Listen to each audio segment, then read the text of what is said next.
I'm Rebecca Slayton. I'm jointly appointed in the Science and Technology Studies Department at Cornell and also the REPI Institute for Peace and Conflict Studies.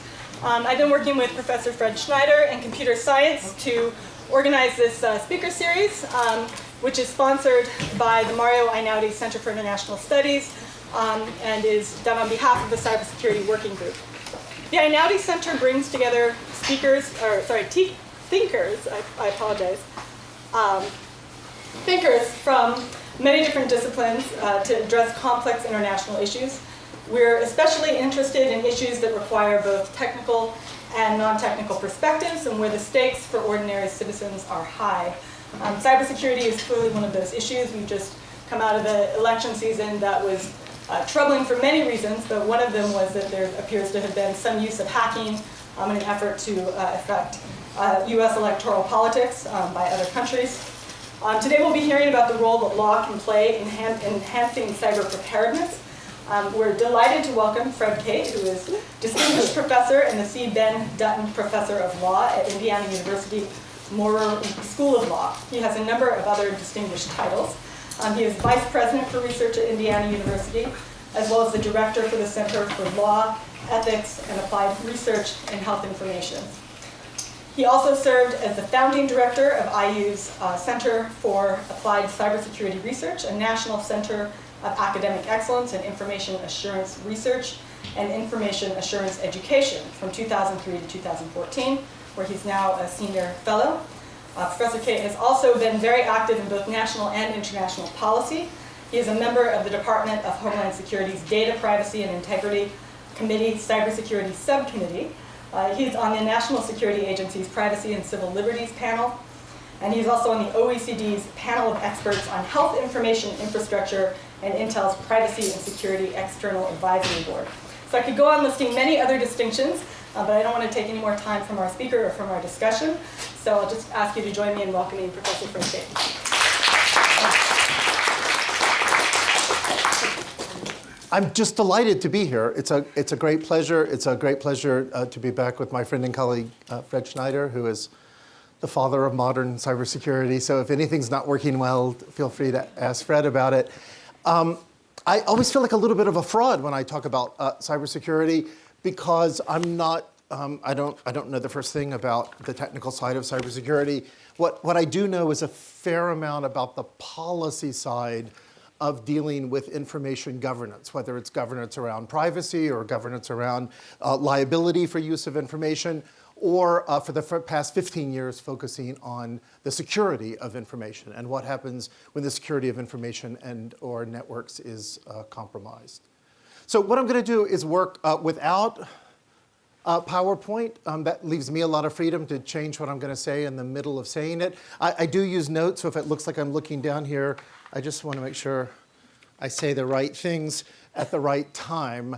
And then my goal is to leave a lot of time for questions and answers for you to comment, because of course it's a great opportunity for me to hear your thoughts about these issues. So the topic that I really want to address is about the role of law in cybersecurity, but I want to just start back and make sure that we are on common ground, or that if you disagree with the ground that I think we're on, you have a chance to say so early.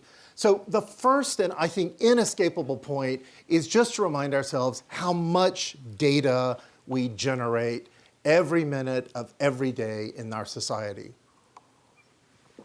All of that data that comes from our phones, which are constantly ratting us out, providing our location, collecting information about us, in many cases sharing that with others, the data that comes from the sensors with which we surround ourselves, the sensors in our cars and our offices, the data that's part of all of those digital communications that we send every minute of every day. I used to, when giving talks like this, particularly like public libraries and Rotary clubs and places like that, I would use numbers. But then all of the millions turned into billions, and then the billions turned into trillions, and at a certain point, the numbers have no meaning anymore. We are generating such a sea of data, an avalanche of data. We are awash in all of this data. And then, of course, there's all the data collected about us, with or without our knowledge and consent. All of our searches on the internet, all of our interactions with computers in any form, the data collected by the sensors that we encounter every moment. Remember, every one of you right now, I'm willing to bet, is carrying a cell phone. And that cell phone's got video and audio and location information. So it's not even reasonable to think any longer about being aware of the data that we're generating. Because of course I have no idea what data you're collecting other than I'm wearing a mic right now. So we have this massive volume of data, and we use these data increasingly to determine critical things about us. Who we are, how we verify ourselves, our creditworthiness. Do you get access to your home or not? Well, your digital locks will choose whether to recognize you or not.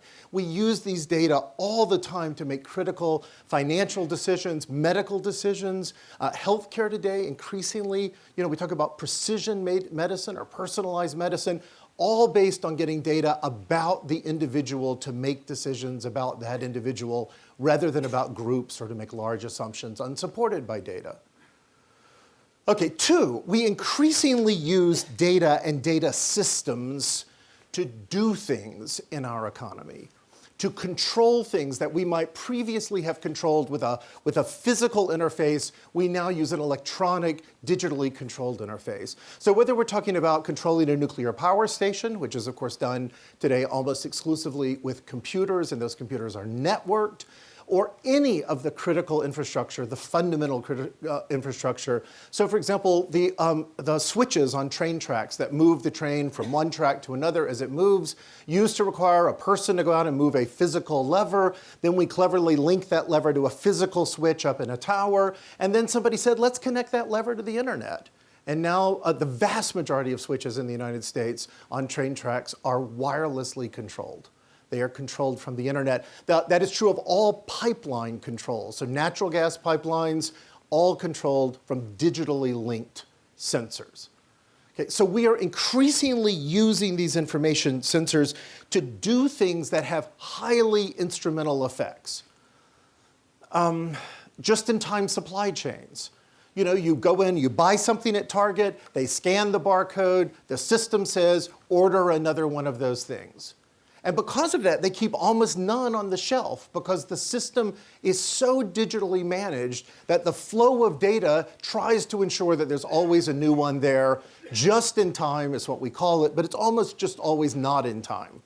Like think about taking your car to be worked on. They say you need a new carburetor, you need a new fuel injection, you need a new whatever, and then one gets ordered for you. It is a data instrumented system.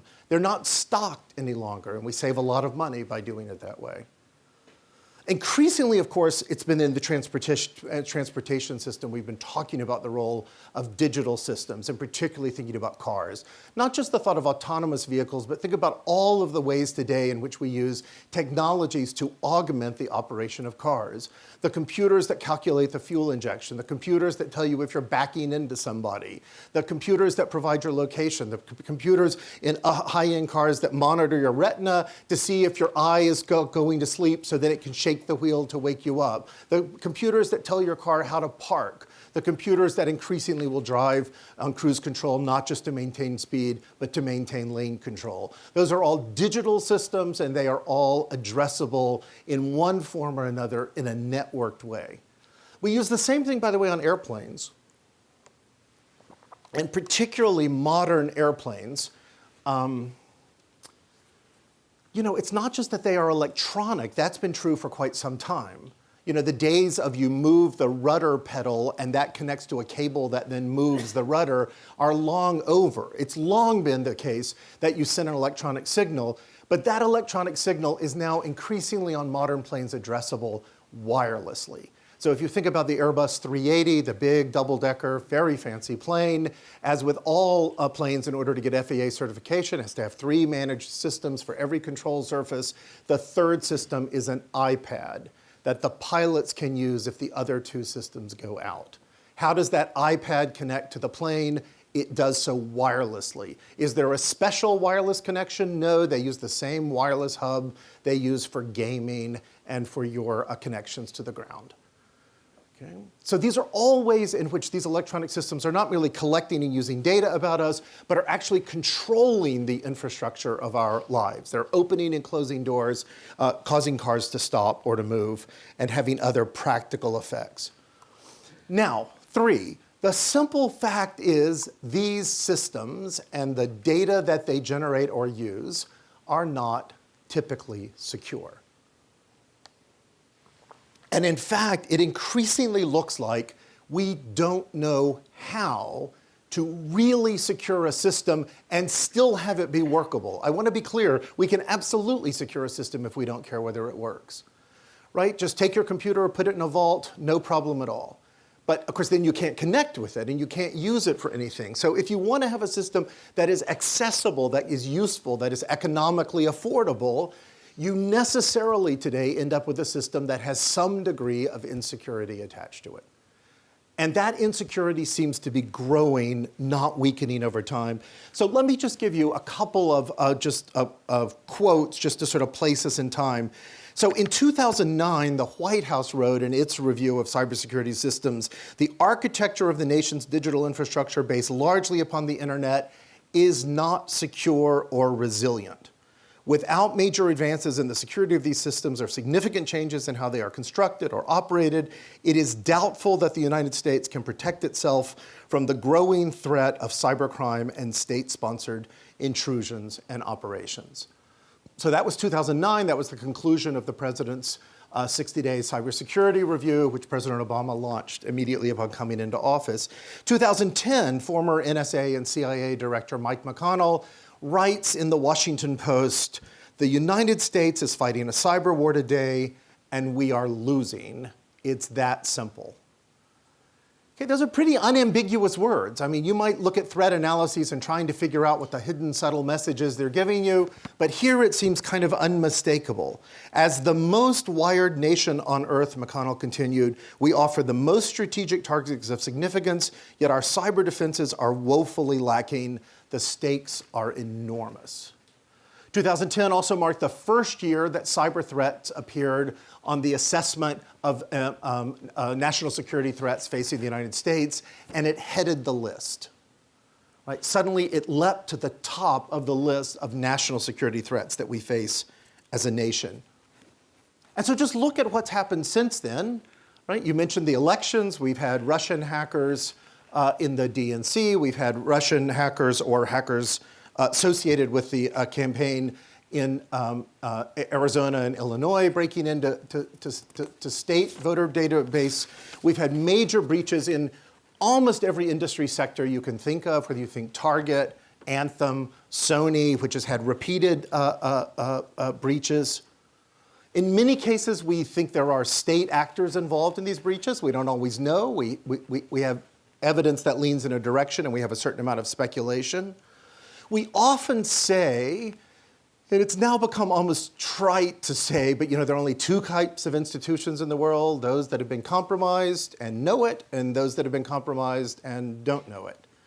That those are your only two options when we think about cybersecurity. The US government seems particularly vulnerable. And again, I could go through lists and lists of federal agencies. There's almost nobody exempt. But I think we need look no further than the June 2015 disclosure that the Office of Personnel Management had been hacked. 21.5 million background security check files containing some of the most sensitive information you could imagine in a personnel record. If ever there was a crown jewel that you were going to protect, it would be these files. And we lost all of them. But it's not just attacks on data, it is also attacks on systems that we are both seeing and also we are learning more about the capability for. So maybe the earliest example of this is, of course, Stuxnet, the virus allegedly created, very targeted by the US and Israeli intelligence that went after the control system for Iranian centrifuges. A virus which, by the way, we still see in the wild today. It reduced the Iranian centrifuge capacity by 30%. But since that time, it's also shown up in computers in Azerbaijan, India, Indonesia, Pakistan, and the United States, as not to mention other countries. We've seen attacks that destroyed operations, have ended operations at Venezuelan oil refineries, destroyed computers at Saudi Aramco oil refinery, shut down portions of the Ukrainian power grid, and just in the past year, stole $81 million by exploiting weak controls at the Bank of Bangladesh, which then used them to obtain the money out of the Federal Reserve, out of the banking system from the Federal Reserve Bank of New York. Okay, these are practical kinetic responses. These aren't just data that's been stolen that we worry about. This is where we see systems in operation. Right? We saw the denial of service attack, the DDoS attack on Dyn just in the past month. Right? Again, that shut down that slowed down a prominent DNS server serving some of the most widely used websites and services in the world. We just had announced in the past week the Friend Finder network attack. 410 million records. Let me just say, for those of you not familiar with Friend Finder networks, and you should be because they've had 3 major breaches in the past year and a half. In this case, they run an adult escort finding service, as well as provide services for other networks, including the Penthouse online system. No longer they used to. It's a little hard to know how they got 410 million accounts since they don't have anywhere near that many active account holders. But so what we've learned out of this is they saved the data of each of their old account holders even after they ended their contract with Penthouse, and so no longer had any legitimate reason to have that data. They kept it so that then somebody could break in and steal that information. And the information was either all in the clear, in plain text, or where encrypted, the encryption was so weak that the people who have analyzed it have been able to determine 95% of the passwords that were taken. Okay, so again, ignoring the most basic things we know about security, saving old data, not using adequate protection, and not learning from prior mistakes. So we're left with this painful conclusion that as of this moment, nothing is actually secure if it is also usable. We can raise the cost of attacking a system, but to be certain, but we cannot say with any confidence, give me your data in any usable way, or let me have control of your car, your house, your whatever, and I can secure that, guaranteed. Now, fourth, and really very much the point of why I'm particularly happy to be here today, although we often think about cybersecurity, and the government most commonly talks about cybersecurity in the terms of a technical issue, right? Think when President Obama holds his cybersecurity summit, he goes to Silicon Valley because that's the center of our technology group that deals with high-tech industry. It is in reality increasingly proving to be much more associated with the challenges of individual and organizational behavior, with legal and economic incentives, not with technology. Now, I want to be very careful what I'm saying here before the whole building comes collapsing down on me and they find nothing but my broken corpse here in the morning. I'm not suggesting that technology is not important. Indeed, it's critical in the fight against cyber attacks, but rather that technology is not where our greatest vulnerability is. It is rather in institutional and organizational behavior and in legal and economic incentives for behaviors we have long agreed are desirable. So let me just give you some examples for why I say this. You're obviously welcome to disagree with me. Most people do. So one of those is that in most of the major attacks we've seen, in fact, in all but maybe 2 or 3 of the really large major published cyber attacks we've seen in, say, the past 3 or 4 years, they've started with a phishing message. They've started with a social engineering attack. There was no brute force attack. Nobody cleverly broke into the system, breaking through the technology. Instead, they found a human who would very kindly give them the way in. It's not, I mean, in some ways, it doesn't even seem like a fair way to break into a system, but either by suborning somebody or by confusing them or by blackmailing them, or by just getting them to fall victim to a phishing message. All of these attacks, virtually all of these attacks, start with a human failure, a failure to protect credentials. So no amount of good technical cybersecurity, no amount of technology is going to protect us if the people who have lawful intended access are giving away their credentials. whether that's giving them away to a phishing message or to a friend or family member, or just giving them away by choosing such a weak password or reusing it across sites. Remember also, most of the successful attacks that we have seen in recent years have exploited vulnerabilities which we have known have existed in most cases for years. So in other words, they are taking advantage. The attacks, once you get the information, you now break into the system, you now want to move through the system into places that the user did not have authorized access. This takes advantage of vulnerabilities for which there are patches or other remedial tools available. They just haven't been installed. Or in a few cases, they've been installed incorrectly. So again, how are we going to protect? How are we going to use technology to protect if, in fact, people won't deploy the technology even when it's given to them for free in an automated fashion to use? We continue to see widespread use of very weak cybersecurity protections, like single-factor authentication, passwords. I mean, passwords have been poor protection for years, for ages. We know lots of reasons why. There are easy ways around that. Multi-factor authentication being the most obvious. You require something other than just something you know.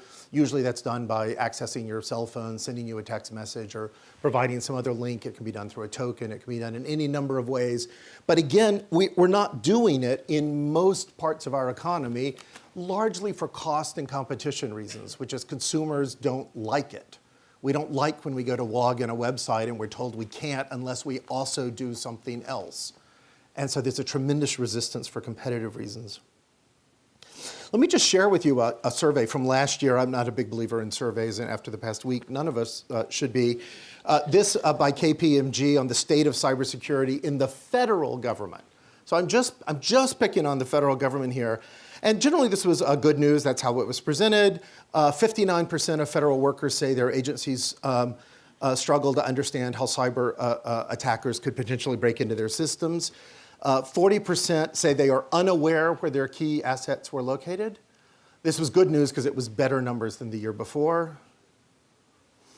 Let me give you the more startling number. When you get beyond IT personnel and you survey people in other parts of the government, in human resources, for example, 39% of those surveyed said cybersecurity was an unimportant or very unimportant issue to their agency. In purchasing and procurement, the number was 41%. In communications and public relations, it was 48% who said, don't really know or care about cybersecurity. Well, this is a problem. This is, again, not a technological problem. This is a fundamental behavioral problem because, again, it is always or often the human that is the weak link in most attacks. And so it's not just that humans, despite the fact that we are desperately trying for good cybersecurity, we're being duped. It's that some large minority of us who work for the federal government, at least, don't seem to think it matters in the first place. I am reminded again and again of the importance of this conclusion that we have to remember that as important as technology is, the reason we have this crisis, and I believe it is a crisis, on our hands, is precisely because of our inability to motivate people and institutions to do the sensible things that we all agree they need to know what to do. And let me just conclude on this point with a quote from a document which actually Fred Schneider put together as part of the 60-day cybersecurity review that President Obama's conducted. The NSF assembled a diverse group of people who work around cyber. Fred served as our steward and moderator. And that report, as filed with the cybersecurity review group, said, cybersecurity is not purely a technological problem, nor is it purely a policy, economic, or regulatory problem. Too often, technologists today do technology without understanding law, investment policies, and economics. Policy wonks make policy without understanding technology. building trustworthy systems will require combining technology and policy. So see, I didn't have to come at all. Fred had already made this point many years ago, very eloquently. Excuse me for this. The problem is nobody seems to be listening. Now, let me say, in an ideal world, markets would work better here. In other words, I'm going to assume that we would all prefer to see markets work rather than have a role for the government. And that in a good market, you would have appropriate incentives for security, institutions would respond to those incentives, as would individuals, and you would end up with some optimum level of security. But for many reasons, which I frankly don't have time to go into here, but I think have been well documented, we are suffering many market failures here. Right? And often because the costs are felt by somebody other than the party that has the ability to take some preventative action. So think about the attack on Dyn launched from baby monitors. So the people who didn't secure the baby monitors, namely the manufacturers of the baby monitors, they didn't suffer any harm or loss as a result of this. That harm was suffered over here by the websites that were being served by Dyn. But the incentives too often simply don't line up. And for this reason, we have seen a fairly classic set of market failures here. Now, this is not a new observation. Let me say, I don't want to make any claim for saying anything novel here. In fact, I want to go back and quote from 2003. Wow, some of you were like toddlers then. Economists Bruce Berkowitz and Robert Hahn wrote then that the government has largely rejected regulation, government standards, and the use of liability laws to improve cybersecurity. These are the basic building blocks of public policies designed to shape public behavior, so one must wonder why they are avoided like a deadly virus, so to speak. That's kind of economics humor there for you. Again, that is from 13 years ago, and it remains true today. When the 60-day cybersecurity review came out, it did not recommend regulations, and I will always remember being on a conference call with an executive from IBM who said, well, we dodged a bullet there. Well, it's true. It's true, but think about the situation we're in today. The nation's highest cybersecurity official is the cybersecurity coordinator in the White House.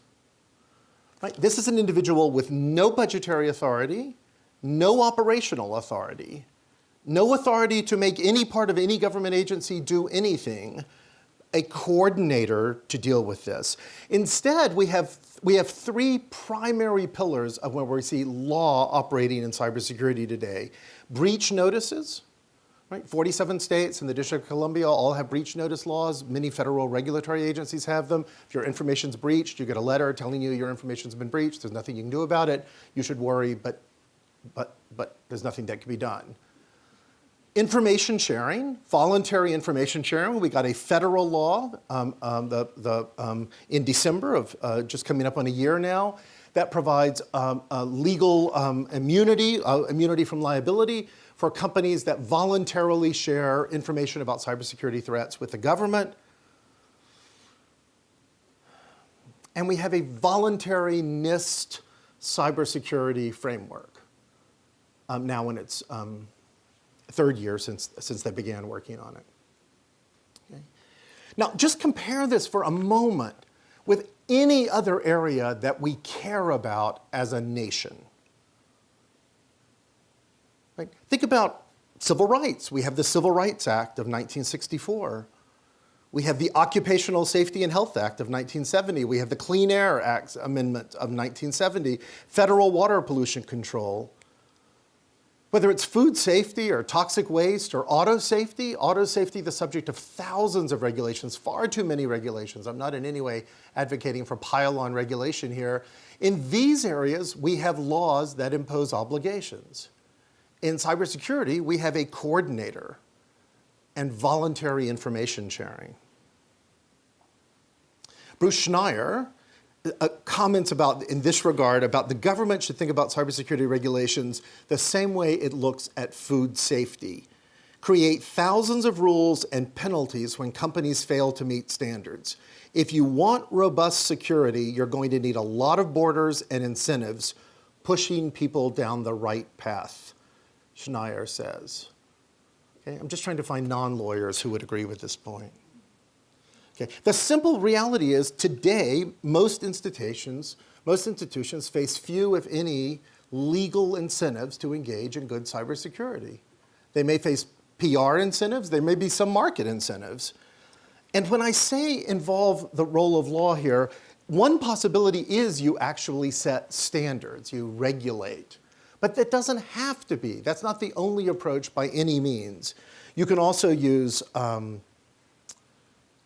variety of tools. For example, tax policy can create incentives. Procurement regulations. If the Defense Department said we only buy technologies that meet certain standards, that would create incentives. There are a variety of ways in which you can incentivize, the government can act to incentivize better cybersecurity, short of a cybersecurity coordinator administering a voluntary information sharing framework. Now, I want to conclude just by talking briefly about the international aspects of this challenge, which are vast, really unbelievably vast. And that should be, I think, obvious why. Right? Remember, attacks cross borders freely because our networks cross borders freely. That's one of the major changes in cyber that is different from other types of dangerous areas like nuclear proliferation or biological or chemical weapons. And that is almost anybody can launch an attack and they can do it from almost anywhere because we have created a very successful interconnection of networks that we call the internet that links people across jurisdictional boundaries. Therefore, thinking about this in any sort of single jurisdictional way seems intrinsically short-sighted.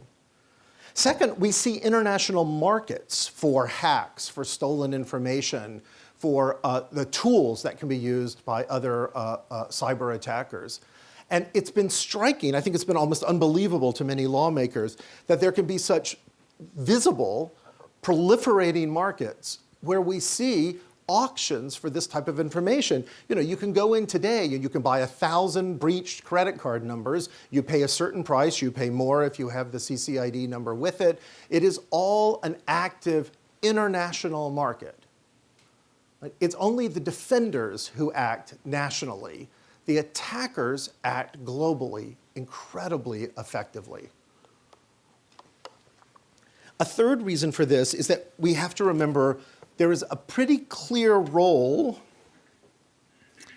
of governments in addressing cybersecurity, in launching and in addressing cybersecurity challenges across borders. So whether it's us attacking Iranians, or whether it's Chinese or Russians attacking us, or whether it's other countries attacking other countries, it is one of those areas where it is not reasonable to think of it quite like a natural disaster, like we're all being victimized by winds that we don't understand. Instead, we have a very serious problem that we are both, on all sides of this jurisdictional divide, both engaged in cyber defense and cyber offense. And we should not lose sight of that fact, right? And therefore, when you have governments acting on governments, or as is increasingly the case, governments now acting on private entities in other countries, that is traditionally the role of international law to deal with.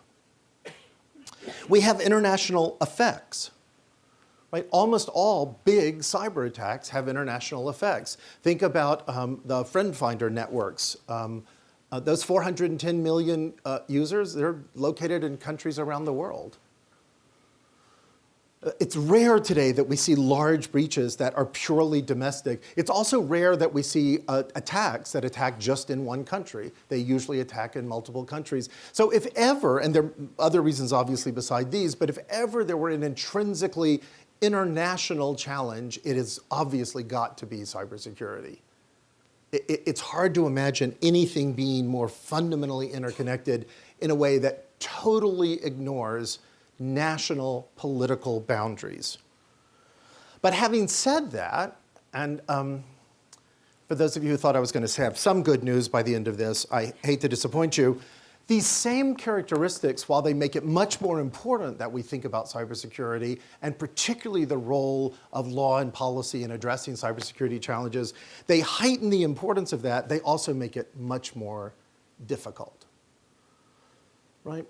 As I assume you all know, it is much harder to get an international agreement passed and enforced than it is to get a domestic law. Remember, to get an international agreement passed, you still have to come back to the Congress. So it's not enough to say, oh, well, we've got a dysfunctional Congress, we'll do it through some international forum. Unless the Senate approves the agreement, it does not have binding legal force. It is much more like an executive order at that point. It can be reversed by any other president. Second of all, we have a real challenge because of this fact that governments, on the one hand, while generally, I think, truly being committed to wanting to see better cybersecurity, they also want to preserve latitude in their own ability to use cyber attacks and cyber vulnerabilities. And so the last thing that technologically advanced countries want to do is in any way create or sign on to an accord that limits their own ability to take advantage of cyber vulnerabilities. There's a third challenge here, and that is we have wildly different legal cultures, even if you just look at large countries. I'm not going to talk about the entire 217 countries who we generally think of when we start listing countries. Even if you just look at the large players, the extraordinary differences between legal cultures in, say, Russia, Brazil, China, the United States, and the European Union, they are striking. You know, add in India, you've lost almost any sense of commonality. Let me just give you one practical example rather than belabor this point. Jack Goldsmith, who was the Assistant U.S. Attorney General in the Bush administration, has made this point repeatedly, and that is the United States keeps chastising China about economic espionage. So he makes this point, I quote, "Economic espionage is expressly prohibited by U.S. domestic law, but it is not prohibited by international law, either written or unwritten, and it is widely practiced." So when we say in the US, what we do is okay because we only do intelligence gathering from other governments, but what the Chinese do is terrible because they engage in economic espionage, that may mean something in the US cultural environment. Whether or not it's true is a completely different matter. But the assertion may have meaning in the US political culture. It has no meaning once you cross the border. Right? This is not a widely shared norm. It is not at all recognized in legal norms, this distinction. And so again, before we could even think about trying to get to a meaningful multinational agreement, we're going to have to get to a multinational vocabulary. Right? We're going to have to be clearer on some basic norms that inform these decisions. A fourth point, we have extraordinarily competing notions of what we might think of as the competing values here. Again, let me just focus on one, and that's privacy. So one of the most common objections raised to strong cybersecurity proposals is that these might very well invade privacy, and they might compromise privacy. On the other hand, we protect privacy very differently from, say, the European Union under its new General Data Protection Regulation or under its Data Protection Directive. We have very different views of the role of government in protecting privacy. In the US, for example, there are no limits, I think that's still an accurate statement, on what the government may do once it gets your information. So therefore, when the government makes a promise, like, oh, don't worry, the NSA is just going to use this for anti-terrorism purposes, it won't be used for anything else, there is no US law that will support that claim. None whatsoever. Once the government has it, it's free to use it. And it does, widely. That's why we retain data for so long. right? This is not true in many other countries. It's true in some other countries. It's not true in all other countries. So again, before we're going to get far on trying to create some sort of agreement about protecting cybersecurity in the face of competing values like privacy, we're going to have to get to some more common understanding about what it means to protect privacy. And that is going to be a huge lift as well. Let me just end with two last, I don't want to keep piling on. I feel like, really, even I feel like I need a drink now. But, you know, we also have to recognize when thinking about these issues that we are, these aren't new. I mean, cyber is not the first place we've encountered difficulties dealing with challenging international issues. But there are a lot of features of cyber that exacerbate the issues in ways that other issues have not. And I think we've touched on a number of those already. One of the most obvious being how widespread cyber vulnerabilities are. Anyone can launch an attack from anywhere. So with nuclear, for example, we knew where nuclear missiles were. We could spot them from space. We could use sensors to identify them. We could talk to countries that had them. You know, when somebody launches an attack on Anthem, we don't know, was it the Chinese government? Was it the Russian government? Was it an associated group? Was it an unassociated group? Was it a terrorist organization? So again, we are trying to create international agreements, norms, standards, treaties, whatever, where many of the players are not represented at the table. They're you know, the real parties that we are having to deal with here are not, and they are not commonly shared even as to the perspective of what they are. Is it a state actor or not a state actor? If the PLA tries to extract economic information out of a US server. But these are not new issues. They're simply made more challenging by the characteristics of the technology and its impact. And then finally, we have to deal with the reality. It was true before the election last Tuesday. I think it's more true right now that we're not in what you would call a highly internationalist time in this country's political life. You know, proposals to spend a lot of time and energy on multinational agreements to do something, particularly something that could affect core US industries. Remember, many of the companies involved here that are complaining the loudest are based in the United States. It's not clear that's going to meet with a lot of welcome from either the president-elect or the Congress. In fact, I would be willing to venture out, although predicting almost anything is dangerous these days, that will not meet with, will not be very welcome by our political leaders.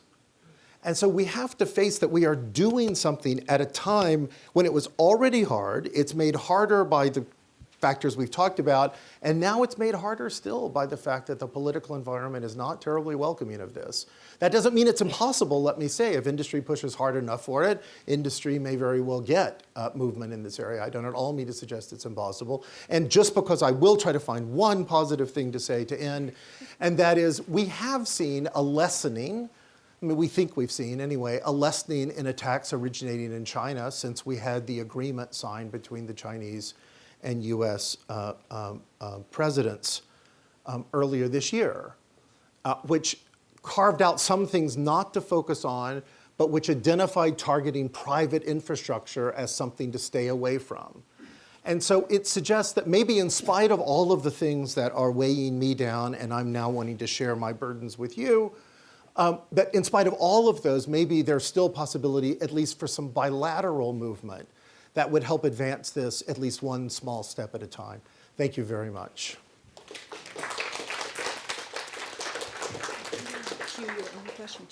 Oh, I can do questions unless it's a dangerous. I mean, if there's some, yes, please. You briefly mentioned liability rules. We didn't really go into it in much depth, and I was wondering if you could talk a little bit more about it. But, so it's clear we have to, I mean, the pressing part of the talk was we have to do something, and it's not like we're going to do anything.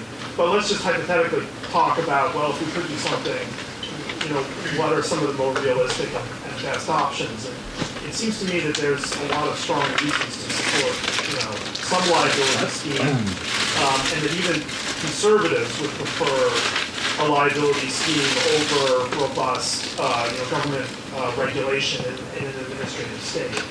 And you mentioned the liability immunity provision that exists. It seems like there's a conservative argument against that as well, the immunity provision, because that seems like an intervention in the kind of legal market. And it seems like you wouldn't have to do much to craft a liability scheme with very, very nominal damages, and then combine it with mass tort litigation, and think of it like a design defect case. And you could basically create an incentive where if a country is sufficiently reckless in the design of their system, the liability would be so massive it would put them into bankruptcy. I mean, even if it was $2 for every, $5 for every $4 million account that's recklessly disclosed, that's $2 billion. So can you just talk a little bit more about what the issues are with creating the liability scheme? Yeah, let me say I agree with everything you said. I think it's going to be really hard. It may still be the right thing to do. I'm not in any way backing away from that. Part of the challenge is how do you, in a traditional liability world, something happens, you know who caused it, and you know what the effect is. So, I hit you crossing the street, I'm the driver, I was at fault, then we assess your damages. The problem in a cybersecurity world is that the cause and the effect may be separated by hundreds of intervening factors. So, company makes baby monitors and puts no security at all on them. Those are then used 5 years later by a malicious attacker who takes advantage of a botnet created by another malicious party to then attack another entity which provides service to the entity that's actually harmed. And so, the first thing a court's going to say is, can you show me any causation there? Can you tell me who was liable for what? How do we apportion liability? And the company that made the baby monitor is going to say, oh, it had protection. We set the password at password. What do you mean? It had great protection. And so then they're going to say, well, it was the individual owners, the parents who bought the baby monitors. I'm assuming that's generally who buys baby monitors. It's their fault. And Congress is not going to do anything, I'm guessing, again, you're welcome to disagree with me, that's going to assign liability to individuals here, other than criminals. I'm not talking about that, but civil liability. And so in some ways, we're going to almost have to end up with some form of sort of statutory or stipulated damages, where if you do something incredibly stupid, that there would be and many states do this, it'll be $10 a device. And if you sold 1 million devices, that's $10 million. You write a check to the US Treasury for that amount. And that is largely the way I think liability around information type of things has worked, but on both privacy and security side to date. The challenge will be finding a mechanism to do that, and we're going to need a law almost certainly, and then finding a way to measure, to assess who did something really stupid. Because again, when the baby monitor was made 5 years ago, was it really stupid to not have protection on it? I mean, maybe. I'm not defending them. But it would be a harder claim than today making the baby monitor. I might just say, at the risk of being overly tedious, right now the principal enforcer of cybersecurity activity in the United States is the Federal Trade Commission. They have no cybersecurity authority whatsoever. But they have a general power given to them 100 years ago to act against unfair and deceptive trade practices. So they've taken the view that bad security is an unfair trade practice. That power has just been struck down by the 11th Circuit Court of Appeals. So for the moment, at least until that case is resolved, and that'll have to go to the Supreme Court and it will take some time, even the FTC doesn't look like it has the authority to proceed against even really egregiously stupid security. Other questions? Yeah. So you gave a broad list of things that are wrong in this picture, and you sort of put it under the umbrella term of cybersecurity. I'm wondering, are we doing ourselves a disservice by thinking of things in terms of cybersecurity rather than trying to subdivide it further? Like, we don't think about human security, right? We have food security, we have transport security, we even have different private versus public transport security. Is one good step away, like narrowing down this problem of cybersecurity into things that are more actionable? Yes, without question, yes.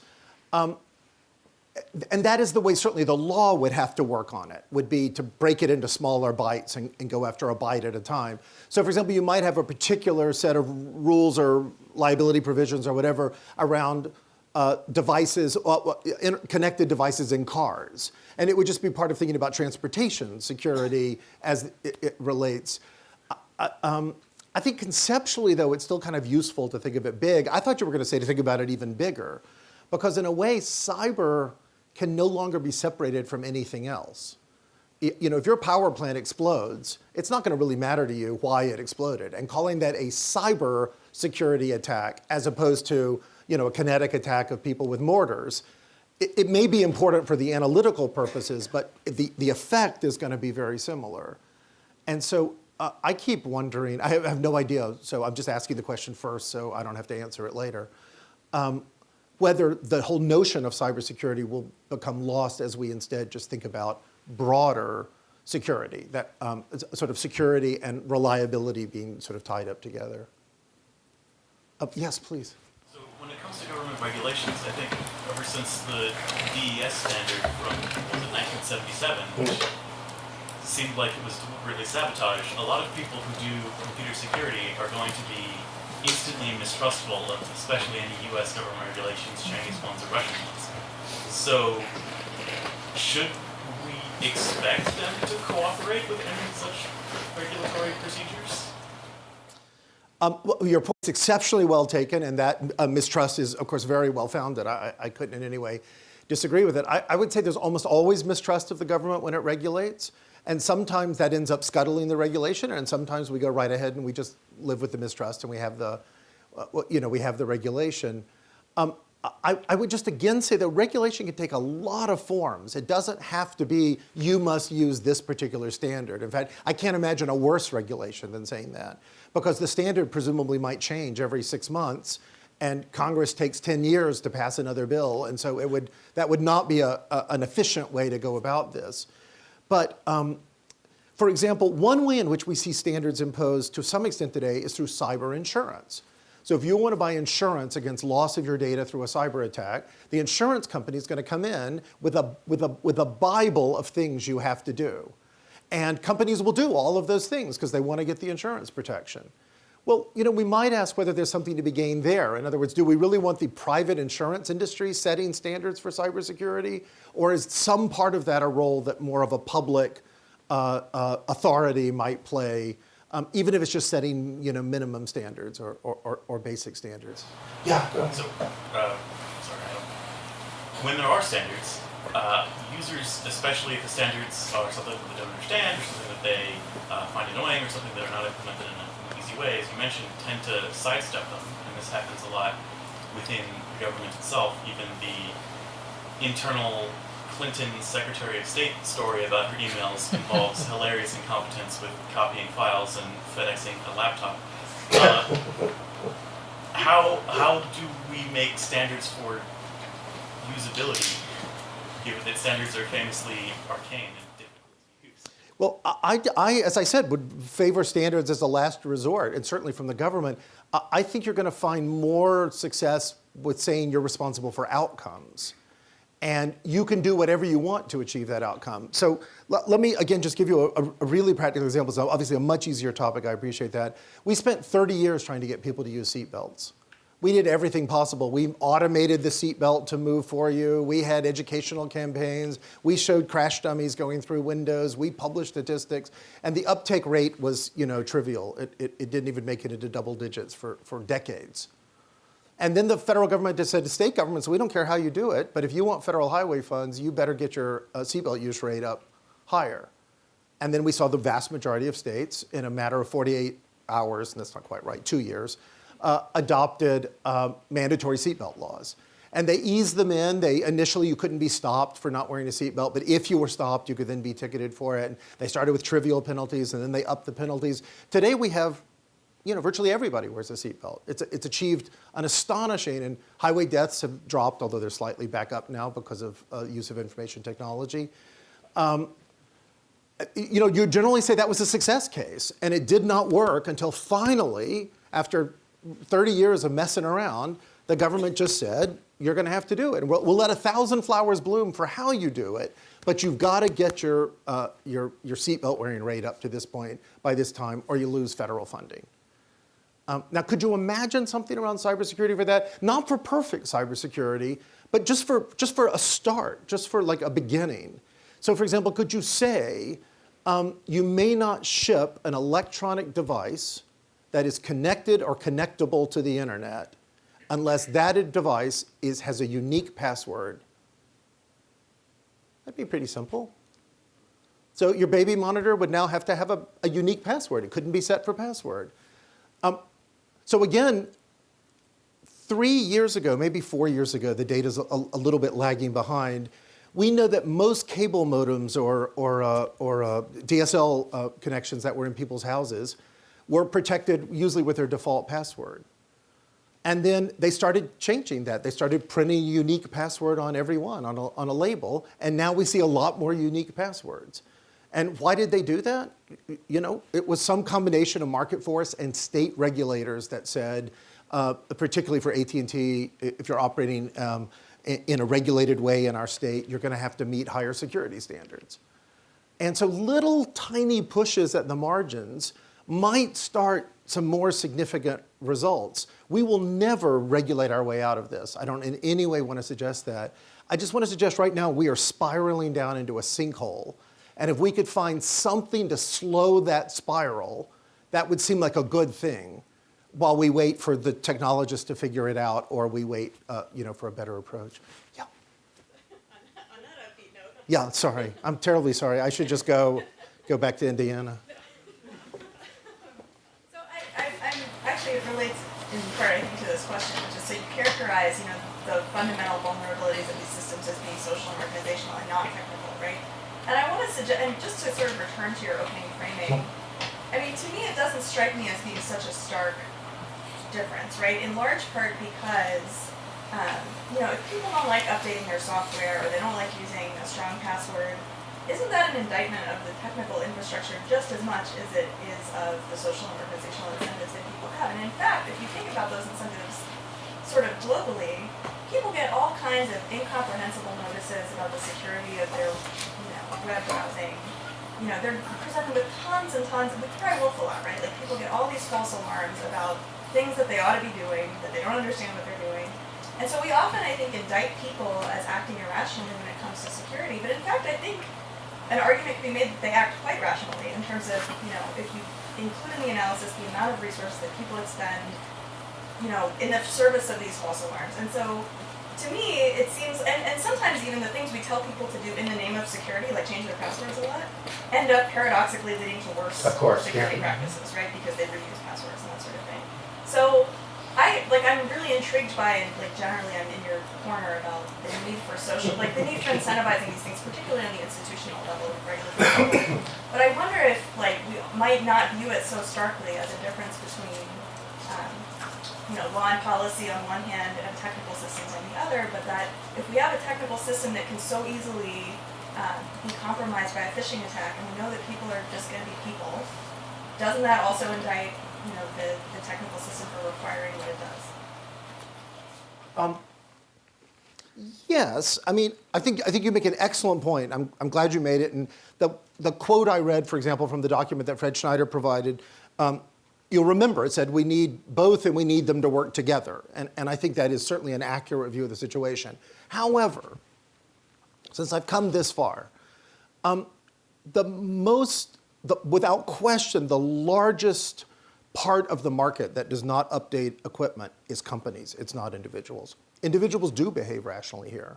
Much higher update rates among individuals than we have among large company users.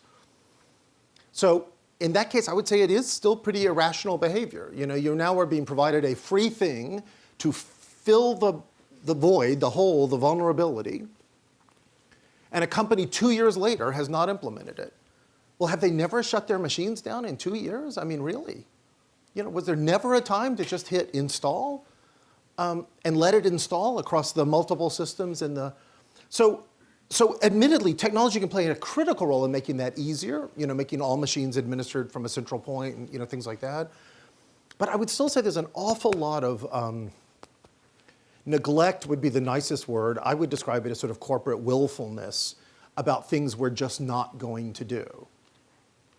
You know, I don't know why I'm just stuck with transportation examples. Think about child car seats. They're incomprehensible. I mean, nobody without a PhD can figure out how to use one, and even then you need instructions with pictures. But again, we made it an extraordinarily serious crime to not put your child in the right car seat. And today, use of car seats is much, much higher. They've not gotten much easier to use. And so clearly you need both. I don't at all want to sort of disagree with you on that, but I do think there's a lot here of really irrational behavior. Think about OPM. You know, they didn't bother to encrypt the records on everyone who has a security clearance in the United States. I mean, is there any? Do you want to defend OPM? Okay. Yes, sir. Congratulations, you managed to depress us in an exciting way. Oh, well, thank you. What a kind thing to That say. is in a depressing way. Let me try and go back to something that has been speckled through your talk, and that is the many examples you gave in which markets don't work.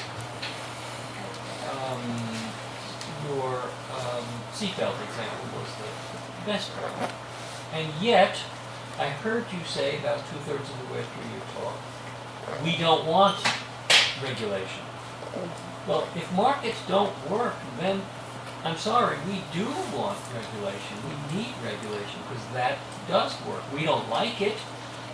It's politically unpalatable, as we've seen, but if it works, this is the best way to do it. My second question is a more empirical one. I read a lot of the literature from privacy advocacy groups, and there's a great deal of support for encryption at the moment. Is that something that's going to help the general problem of cybersecurity or not? Great questions. And on the first, I'm so glad you raised it because I may not also have been overly clear. Personally, my own political view is one that I don't favor regulation as a place to start. I think there's no question but what we need regulation. But having said that we now need regulation, it doesn't mean we need to regulate everything. There's some things like the type of security you have, as I said, I don't think belongs in a regulation because it will change so quickly. Regulators won't be able to keep up. So I think the challenge is figuring out what's the most effective and efficient type of regulatory approach to use and where to apply it most strategically.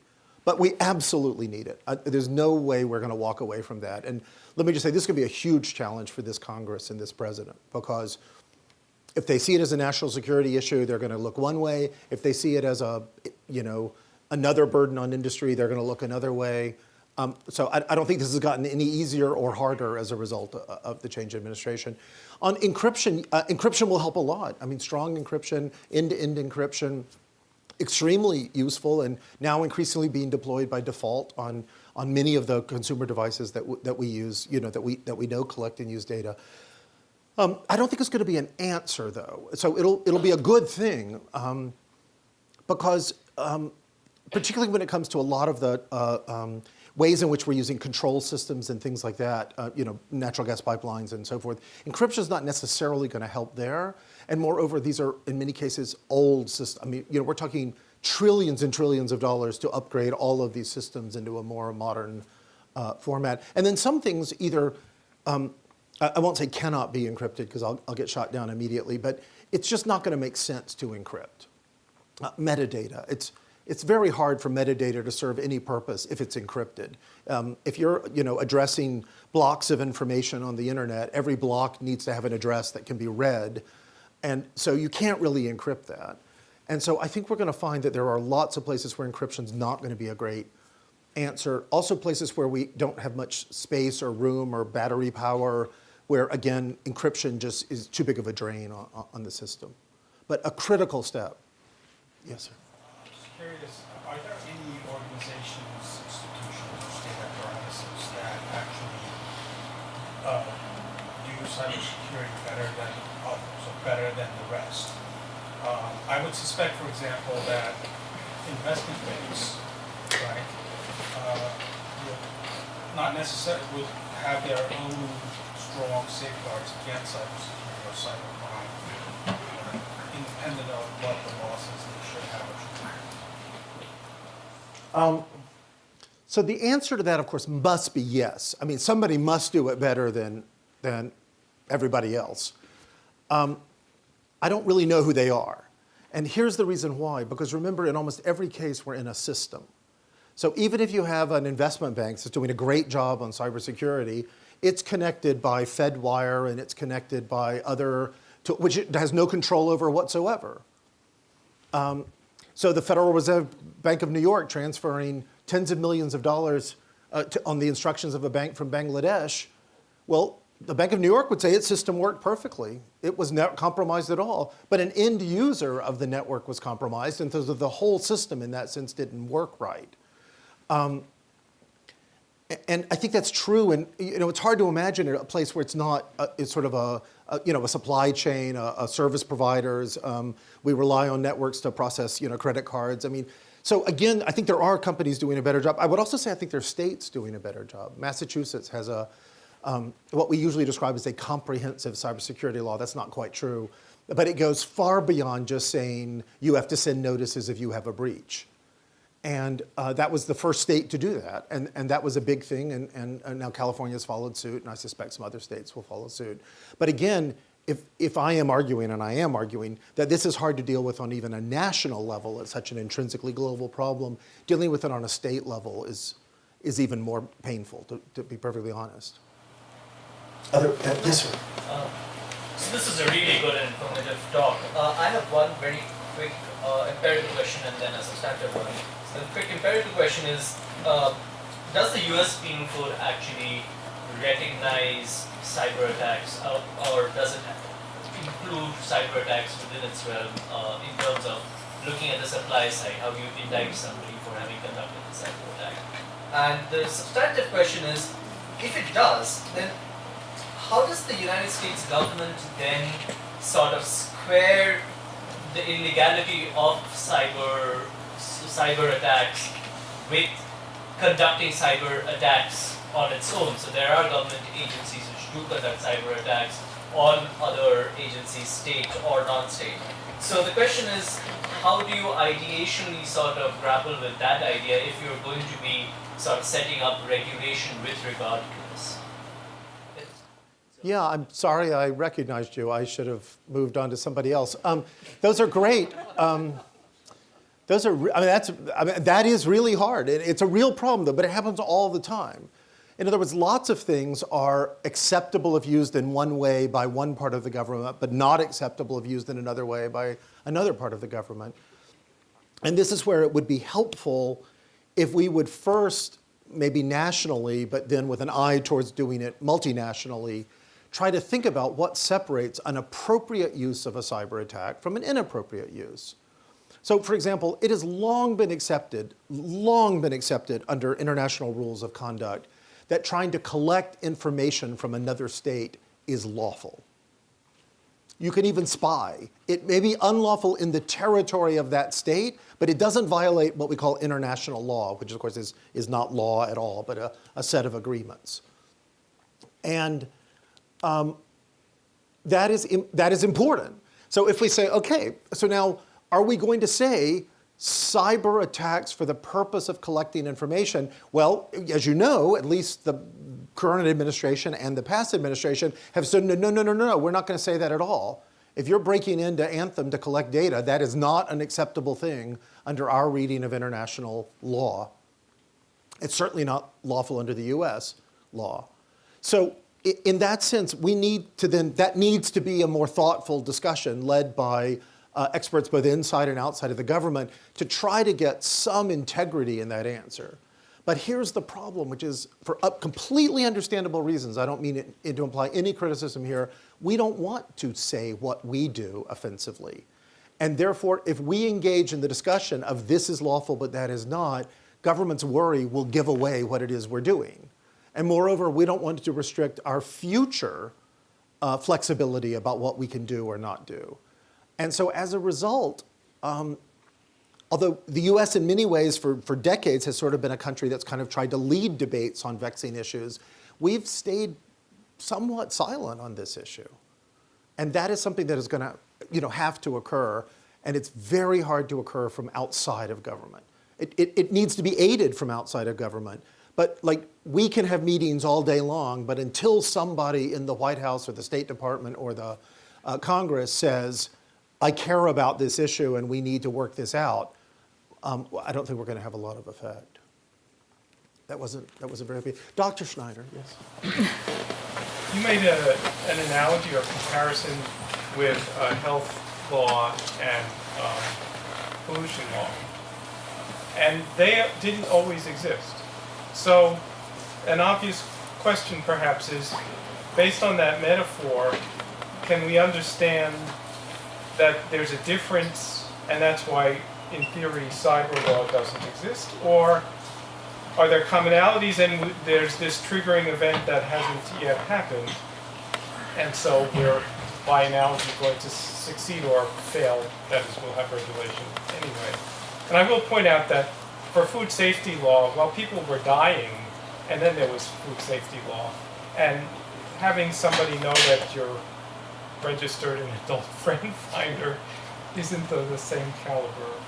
So could you talk a bit about the extent to which this is an analogy that will inform our future? Yeah, so I think your second way of viewing it is the one I would say, which is, I think this is a process, just as it was with all other forms of safety law. I mean, people often forget, like when cars first came out, cars, there was so much concern about that they were going to cause damage to horses and to people that cars had to have people walk in front or beside them with flags to warn people that a car was coming. And that was the law in many jurisdictions for years, that you could not use a car without having somebody out front to warn that a car was coming. Just like today we have trains that warn you if a train's going to pass a road. That was obviously stupid. It's been eliminated today. That would dramatically reduce the effectiveness of cars. It's an evolutionary process, and like with seatbelts, it took decades. And so one argument, which particularly my friends in government like to say, is, Fred, you're just impatient. Just give it time. This will be a heavily regulated area, but it may take 30 or 40 years to get there, just like it took with cars or food safety or any of these other things. That may be right. In fact, I suspect that is right. I'm not convinced, though, that the threat horizon here is going to tolerate that very well. So what could happen, of course, is we just have a major event in the next 3 or 4 years. God forbid, I'm not recommending this, but that it occurs and then we respond. The problem is, as a nation, it's hard to respond to a major event with a very thoughtful solution. We tend to respond badly. And so another reason to be thinking about better ways of thinking about this is, even if you intend to do nothing, even if we're just going to sit on our hands and wait, is then when something bad happens, we will at least be in a position to say, we've thought of 5 or 6 things that the government could do to actually be effective here. The other thing I would say, and again, I want to be careful here because there are a lot of good people working very hard in government and industry and academia and elsewhere, and I don't in any way want to undermine that. But there's a certain amount of just total dishonesty going on about cybersecurity today. There's a reality disconnect.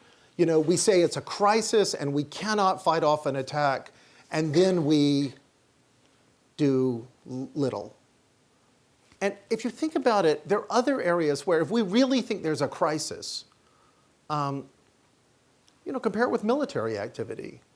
We know exactly how to invade a country. We do that very well. We bring in overwhelming force. We take months to do it. We put a general in charge. We give that general almost dictatorial authority, and then we get the job done. For better or worse, I'm not advocating it. I'm just saying that's how we approach it.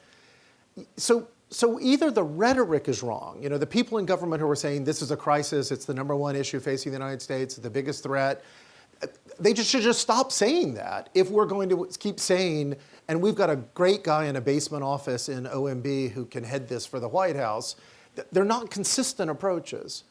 And although the government by no means has to be consistent, welcome to reality, in an area as important as this, I think we might ask for something, a little better. I mean, there are a lot of people working hard on this.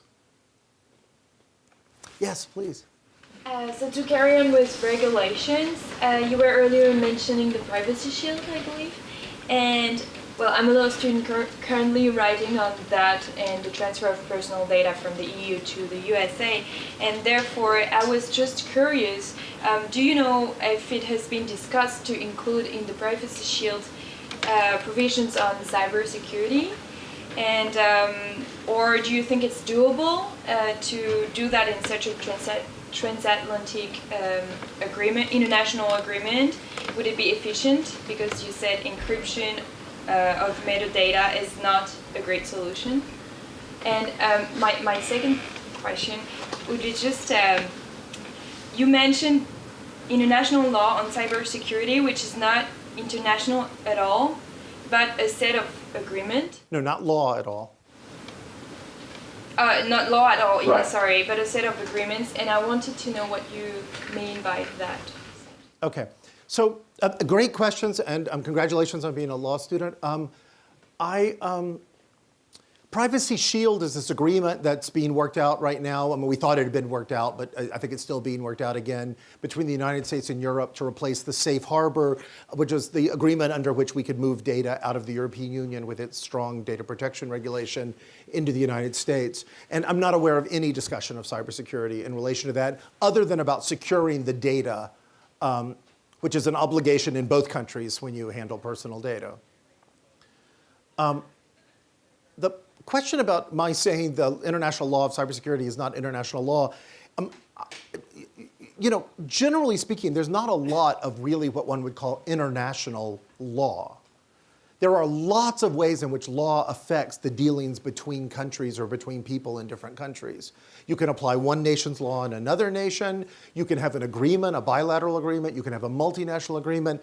But in the sense of law, like law that is either codified or law that is binding, in a sense like you could go into court anywhere and get this law enforced, outside of things like, again, multinational agreements, like the General Data Protection Regulation in Europe, which will be binding international law, but only for the 27, 28, 29 countries that it applies to.